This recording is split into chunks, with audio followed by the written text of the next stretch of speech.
Hey guys, squeaky clean and mind blank, because I have no idea what I want to talk about today. I did finish End of Story by Peter Abrahams last night, and you know what? I guess I'll go with that, because it was an interesting book.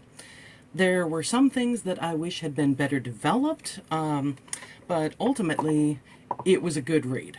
I definitely thought that it was worth it.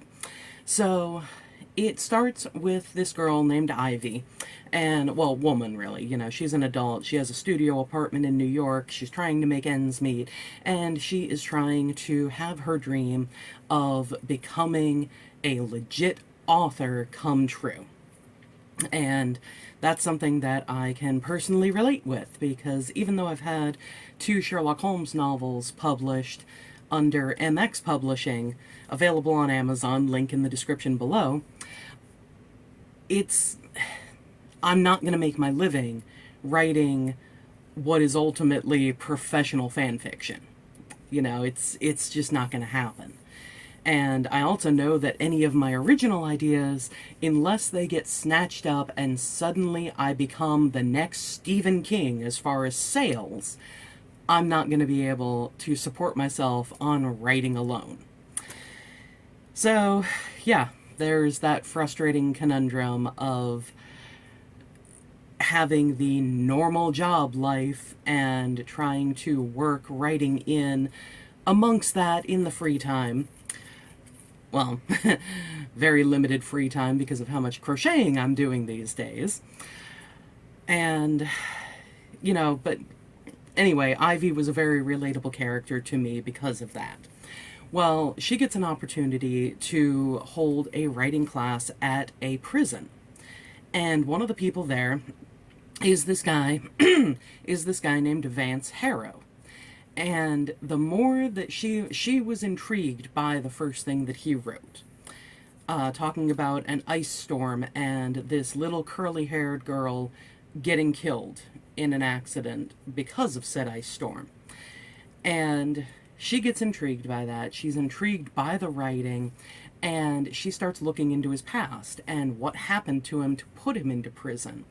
And she finds out that it was this casino heist where he and three other guys, three of them were supposed to go into the casino, rob the place, get out of there, and meet the fourth person at this boat ramp. And then all four of them were supposed to get away with the money. Well, two of them were killed at the casino in the heist, along with someone else who I believe was the owner of the casino, or at the time, or the manager of it, something like that. Anyway, the three of them are killed, and the last one that has always been said was Harrow runs out of the casino with the money and never appears at the boat ramp. And the fourth person, a guy named Frank Mandrell, basically gives himself up and says, okay, here was the entire plan, and he wants to be exonerated, go into witness protection, all that. So that's what happens. There's more details, I'm not sure of the specifics of the laws and stuff like that, so I'm just going off of what the novel tells me. Anyway, so Ivy starts looking into this thing and finds discrepancies in the video from the casino where the guy that was supposedly Harrow runs from the casino, and an old tape because she is talking to people that Harrow grew up with. An old tape of him playing football and running across the field.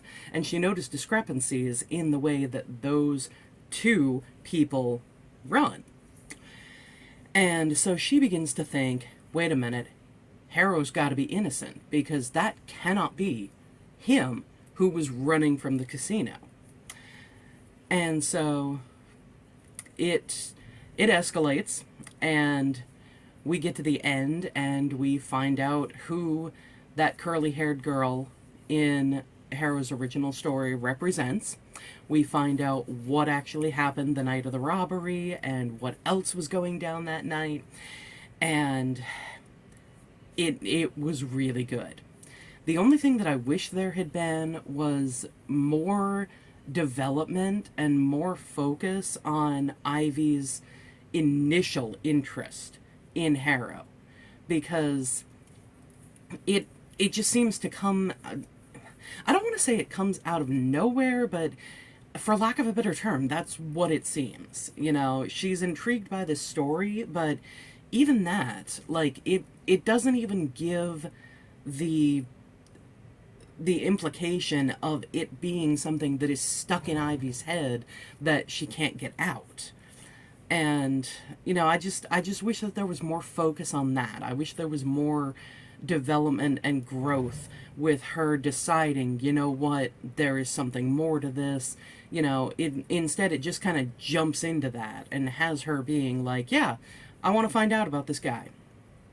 And I like the development. I like a slow burn with stuff like that instead of just, you know, here's point A, we've got to get to point B. Oh, view, the character jumps. You know, I like that slow progression of steps to point B. Not too slow because, you know, it can make the novel slog, but yeah. Anyway, those are my thoughts on that.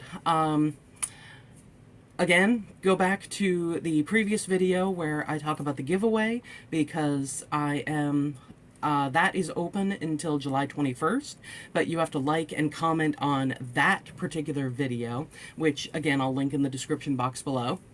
And you know what? Next video, I will talk about my 2 Holmes novels. Alright, see you then, guys. Bye.